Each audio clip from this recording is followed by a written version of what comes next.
Hey survivors, how we doing? I wanted to talk quickly about changing care teams, which I saw on a message board, and I happened to get a couple questions over the last week about that. I've been through quite a bit, as in a transplant, a CAR T-cell transplant. Sorry about that. Hey, didn't mean to get so close to you. My first oncologist that let us know about the diagnosis, we kind of got attached to him. And then, I think it was a year and a half later, I can't remember, when he sent me over to the other medical facility to start talking about looking into an allo bone marrow transplant for possible survival, even though my condition and stuff was always touch and go for that year and a half, like most are.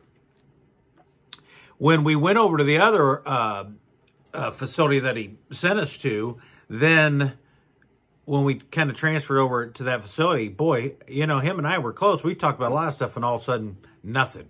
It was crickets. Never heard anything from him, actually, ever again. And he had helped me work with the VA, send in all my paperwork. He wrote letters on my behalf of the leukemia, the gestation period, the Camp Lejeune thing, kind of helping to tie things together. And I know that ultimately helped. But, it's got to be something where once they pass them off, they've got enough going on. They don't want to deal with folks. Because after that, I never heard from him again. So that was a tough transition. And personality-wise, him and I really grooved. We both talk a lot. We like to tell a lot of stories. And so it worked. My wife liked him. And then we went over to our next place. And our oncologist was nice, but she didn't talk much. Wasn't very much in the outgoing personality side, or at least that's what she shows her patients, right?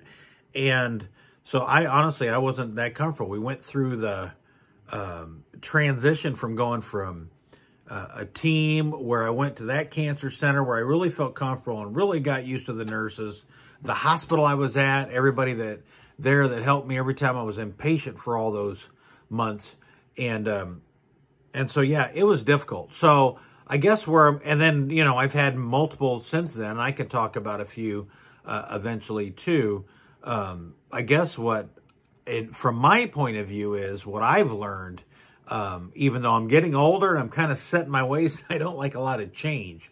And I'm guessing that's probably not different than a lot of folks. There's certain things that after the last CAR T-cell transplant, since I wasn't supposed to make it, and I did, food, different things that I'll try. I ain't got no problem with it. But I'm not going to climb ladders anymore and stuff like that. You know what I'm saying?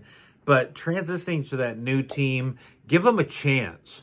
Years down the road now, I'm still with that same oncologist he transferred me over to. I also have an oncologist at the VA that I get along really well with also. But I've really found her to be a really nice person. She's loosened up quite a bit over the years, and I know it's tough in her job. It's got to be, because everybody wants an absolute, right? We come in asking, hey, what are my chances? What are we looking at? And a lot of times, they don't have those answers. I think I talked about that somewhere before. So we look for those, we don't get them, and it might rub us wrong. Her personality initially is what was rubbing me wrong, not the other thing. And it's not that she was rude or mean or anything like that. I was just so used to the openness of the other doctor, even though now that I think back on it, unless I really, put the iron in the fire, he didn't give me a lot of absolutes either, except that he said, I'm going to get you through this to at least a transplant. And sure as shit, he wasn't kidding then. So he was pretty confident about it. But the oncologist that I currently have now, I think we have a really good relationship. And her son played sax for a while. And oops, should I have said that? I don't know. Anyway, I didn't give her name. But my wife's always saying loose lips, right? But I guess the point of this video, and I'll end it up here, is give them a chance. Give the doctors and the nurses thing like a chance.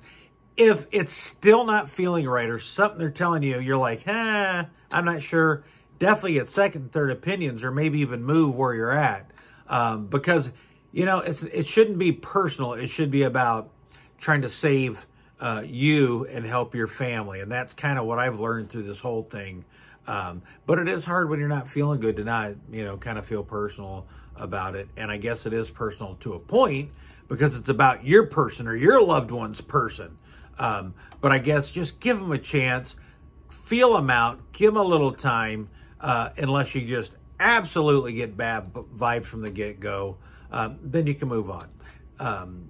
So I guess that's just how I feel about it. I'm no one way or the other, except, you know, give them a chance. I always ask people, even though I may rub you wrong, or maybe you don't like my personality or my bad saxophone playing, but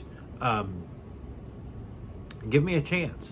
I'm not a bad dude, and I think you'd find that out, and same thing with those folks. So please stay strong. Please stay positive, whether you're a caregiver, you're the one that was diagnosed, you're a family member, a child.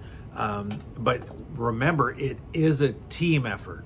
If that individual you're transferring to, if they're not a team with you and your family, that's where my problem is. This is Survivor Sax. Stay positive. Keep smiling. Make somebody else smile along with yourself. And we will talk to you soon and hit another topic soon. Take care.